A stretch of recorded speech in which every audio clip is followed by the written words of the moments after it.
Hi, welcome to my space. I'm Rihanna of 12th House Divination, and today I'm going to do a pick a card reading for you. So you'll pick a number 1 through 3, and I'll lay out the spread, and we'll give you some messages. Please note there are timestamps in the drop-down description, so you can skip to your reading. Today I'm going to be using the Radiant Wise Spirit borderless Ryder Waite deck. That's a mouthful. And I'm going to use soul cards, as well as my Twin Peaks Trumps deck. And I'm also going to use some generic throwing charms from Amazon. So if you will take a second, pick a card, 1 through 3, and we'll do a spread for you.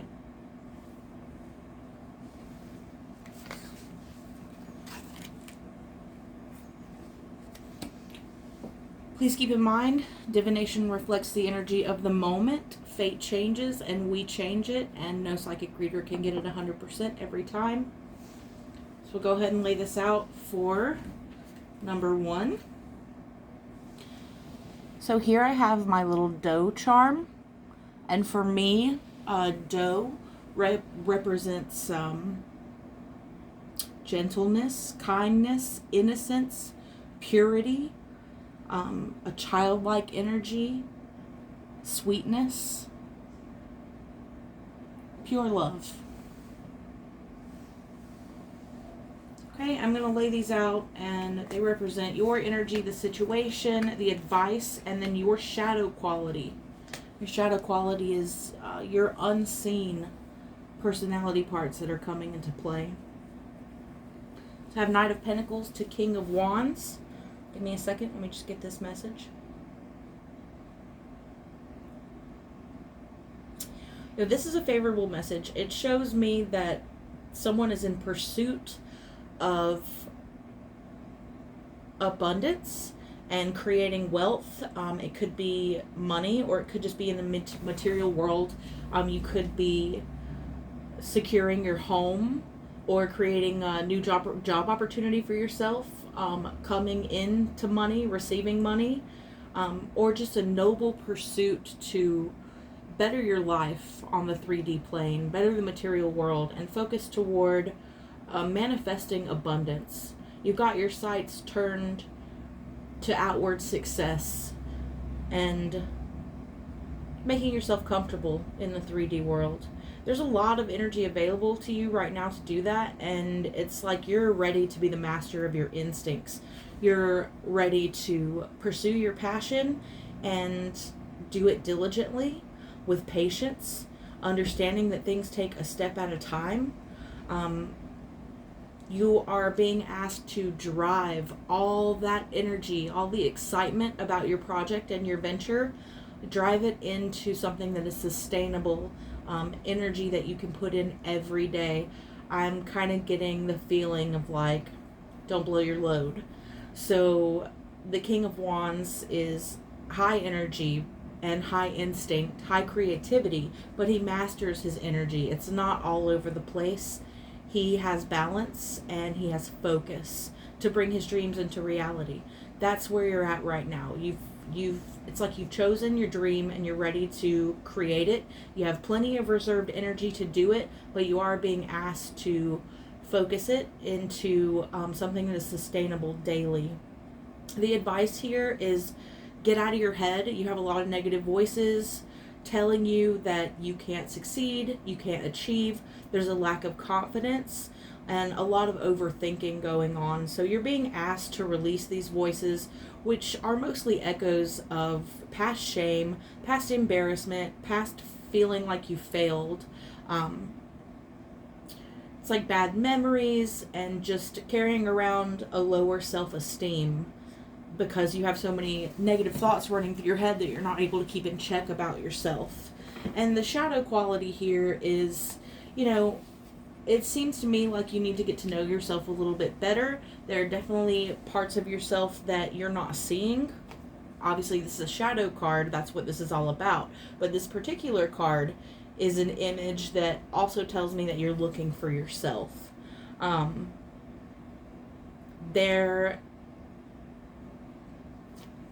While the pursuit that you're taking right now is in the 3D world and has to do with abundance and creativity and, you know, driving your outer world, this looks like an opportunity to reflect on your inner self and get to know yourself a little bit better.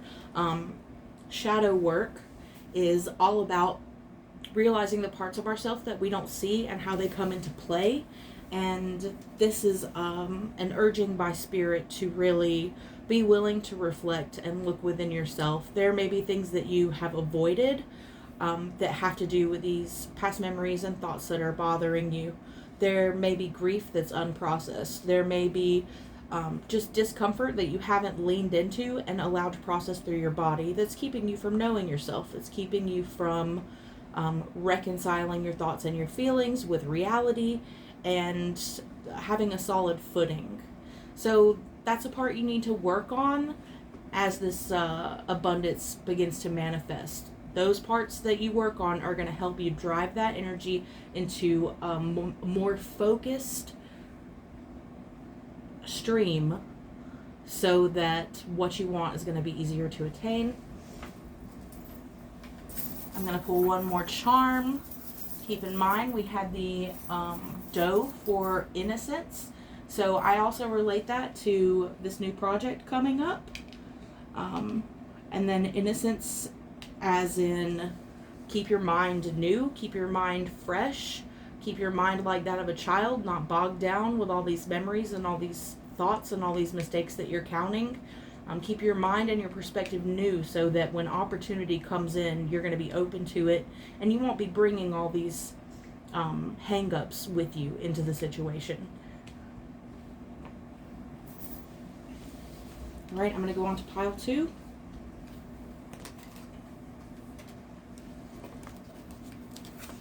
All right, if you pick the number 2, I have my little elephant charm for you here. And to me, elephants represent wisdom and memories. So let's see what we have here for you.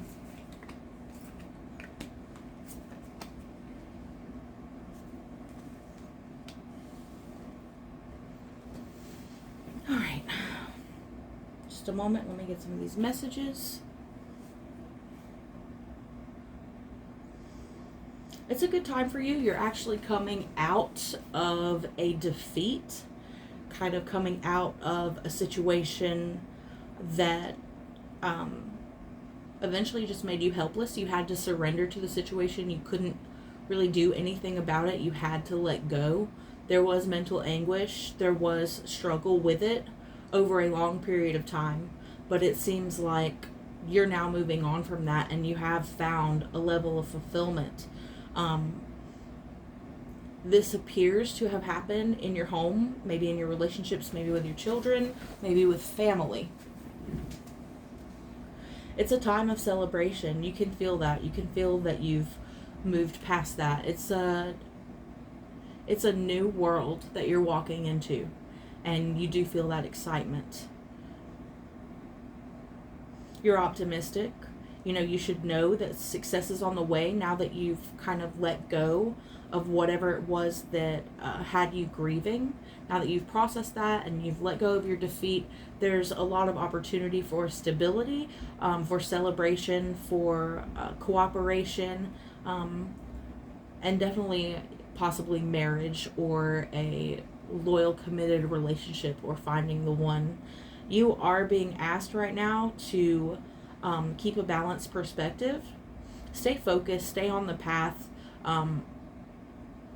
This has been a big release to you and you are in celebration mode, but keep your eye on the prize.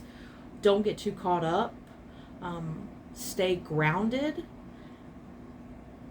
but able to dream at the same time. You keep one foot in the world and one foot in the spirit realm.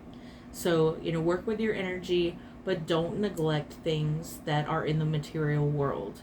You are being asked to continue to communicate with spirit and accept help that is given to you through the spiritual world. I always emphasize asking for help. We have free will. If you want help, you're going to have to ask for it so that it can be given to you, and ask specifically what you want. I see an offer from spirit to further you really toward more success now that you've let go of this thing. But keep a balanced mind. Keep yourself in check. Stay self-aware. And while you keep one foot in the material world, don't be afraid to put one in the spiritual world as well. For your shadow quality, I have, give me just a second, figure this out.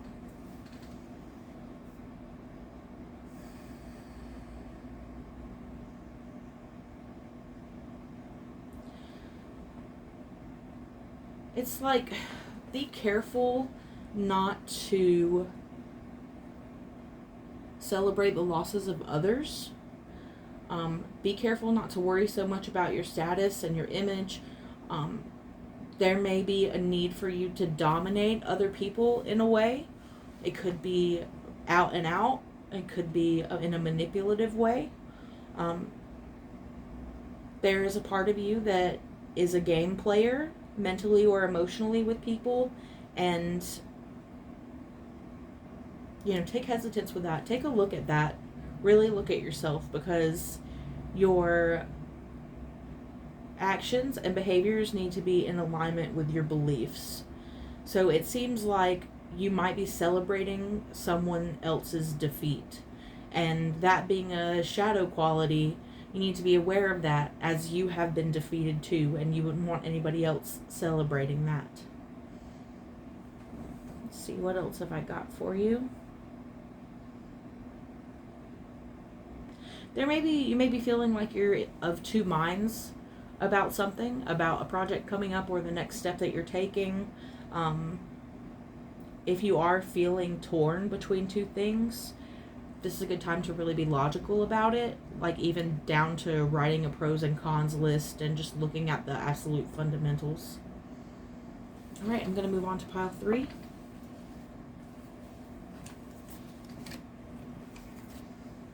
All right, if you chose pile 3, I have a little doggy here, and the dog to me speaks to loyalty and commitment. Also, a solid friendship. I have the Hierophant to the Page of Cups, Hierophant reversed. So, you may be in a situation where you're trying to get things under control, trying to exert your influence over people, and maybe feel like people aren't following the rules, people aren't,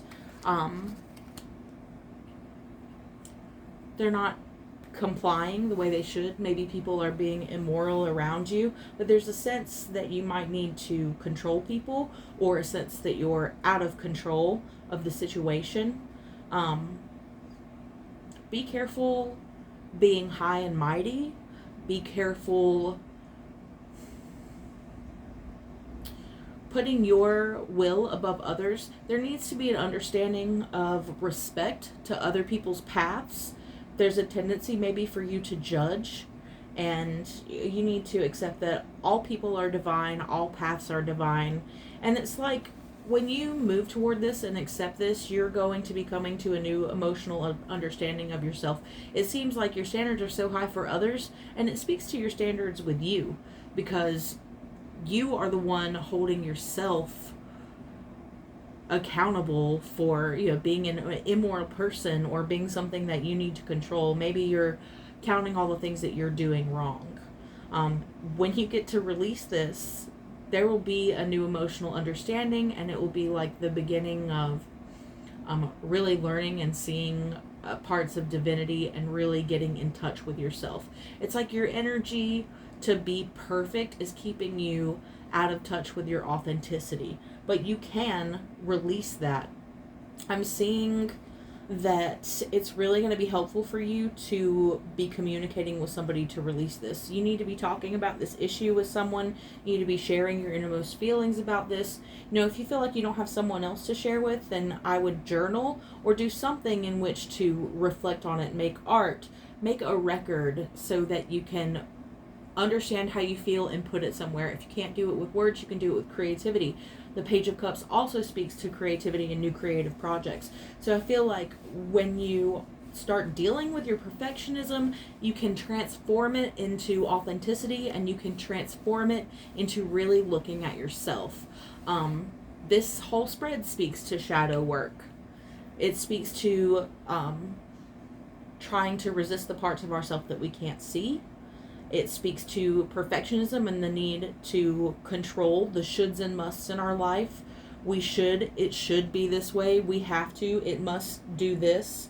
And then the black and white thinking. And when you start dealing with those things and seeing how they are fallacies, you'll be on a new emotional journey, and your heart is going to start opening up. It's important that you share that with someone, maybe your love interest, maybe your partner or your best friend. If you're not able to do that, then I would reflect in a journal or through art, but I would find a way to self-reflect. And then I have the hotel room key as your shadow aspect. The hotel room key to me is about traveling through time, and it's like these things that are locked in yourself, these shoulds and musts, this drive for perfectionism definitely comes from past trauma. To me, that speaks to childhood expectations, parental motives, parental energies, and parent wounds and healing. So maybe, in your childhood you had a figure who was very authoritative that made you feel like you were worthless unless you were performing a certain way. And now you've carried that belief on into adulthood, and it's expressing unconsciously. So even if you know better, there's a part of you still responding to that with your behavior. You have the chance to release that, and the advice here is to reflect. I'm a big on writing. I keep saying writing over and over because I see journaling, and I also see deep conversations with a loved one, someone who speaks the language about these things, someone who can understand where you're coming from, a counselor, a guide, or a friend of yours who is a positive friend and not a toxic friend, a friend who will help you reflect, give good advice, and help you try to see yourself in an unbiased way with no ulterior motive. Alright, so that is my pick a card reading for the day. Really appreciate you guys tuning in. I will have some more readings and deck reviews coming up.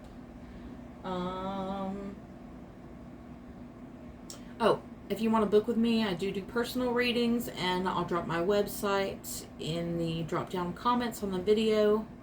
If you guys found this helpful or got some good messages, please leave a comment and let me know. I appreciate it. Bye!